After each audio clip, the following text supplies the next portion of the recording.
Berikutnya kami persilakan atas nama Raden ya.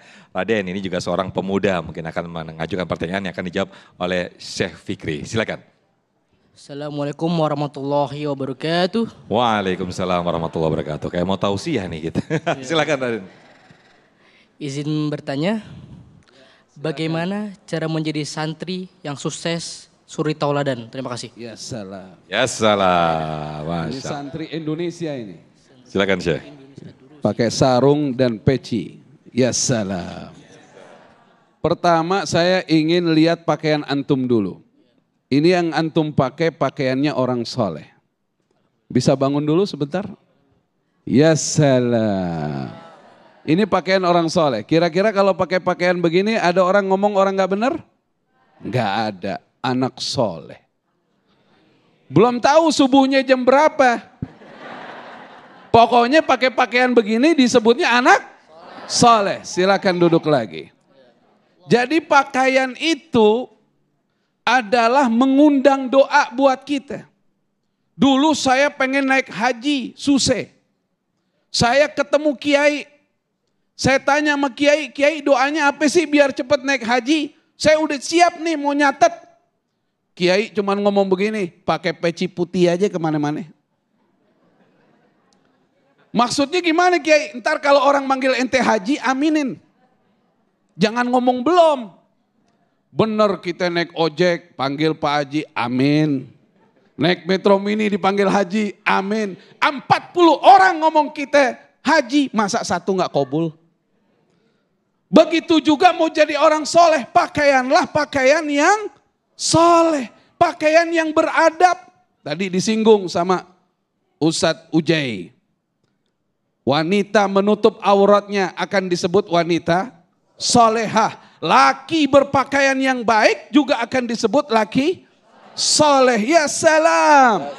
Jadi kita dapat doa banyak orang. Sehingga karena kesolehan ini adalah kuncinya sukses. Gak bisa tanpa kesolehan. Karena anak yang soleh, pertama dia gemar ibadah kepada Allah Subhanahu wa ta'ala. Yang kedua dia pasti menjadi orang yang jujur. Yang ketiga dia pasti menjadi orang yang bersemangat dalam bekerja. Yang keempat dia menjadi orang yang ahli sedekah dan sebagainya dan sebagainya. Ya salam. Bapak Ibu sekalian yang saya hormati. Jadi untuk menjadi orang yang sukses itu, di antaranya kalau pemuda tadi disebut yaitu surah Al-Kahfi. Pemuda-pemuda yang masuk dalam goa Al-Kahfi. Al-Kahfi artinya apa? Goa ukurannya sedang. Goa ukurannya sedang, gede kagak, kecil kagak. 7 orang masuk ke dalam. Innahum fityatun amanu bi rabbihim wazidnahum huda.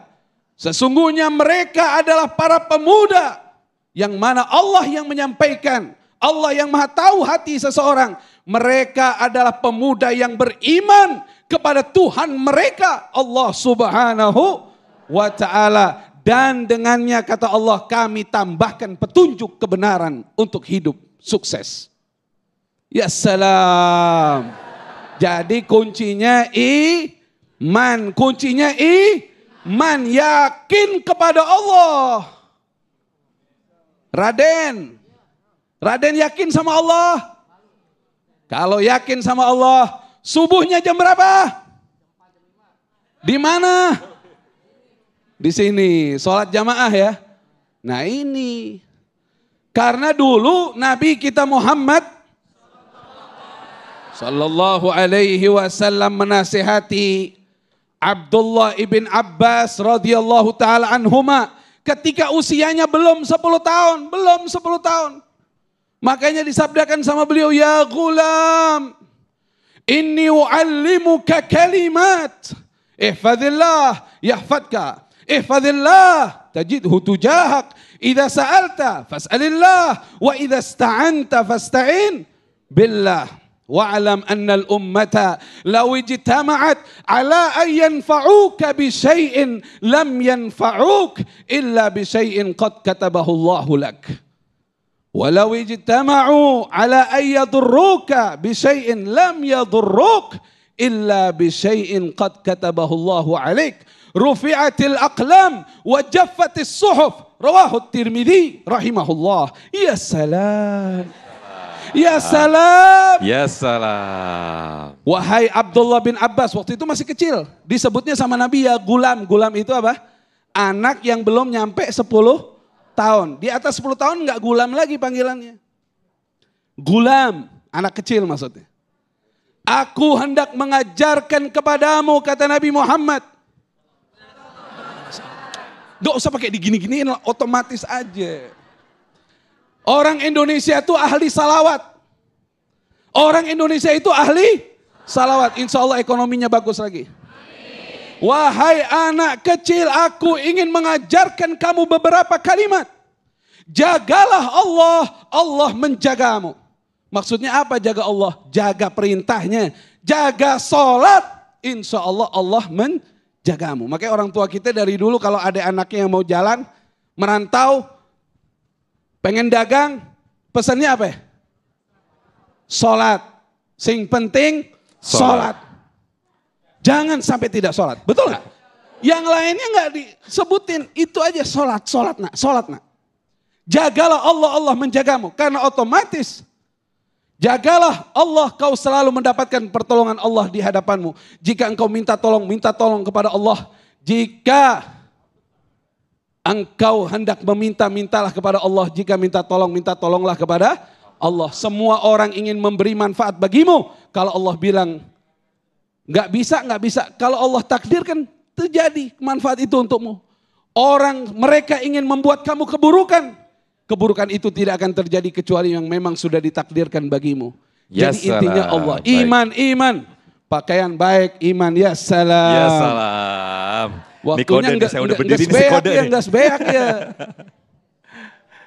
Baik, Masya Allah, terima kasih. Saya Yes, Fikri Taragia Salam, Mas Al. Tapi ini menarik tadi yang disampaikan bahwa casing itu juga menentukan untuk mengerem tindakan kita. Kita nggak mungkin memakai baju muslim seperti ini, masa masuk mau berbuat maksiat, masuk diskotik kan nggak mungkin. Ini penting sekali. Pakai begini ribut di jalanan kan nggak bisa.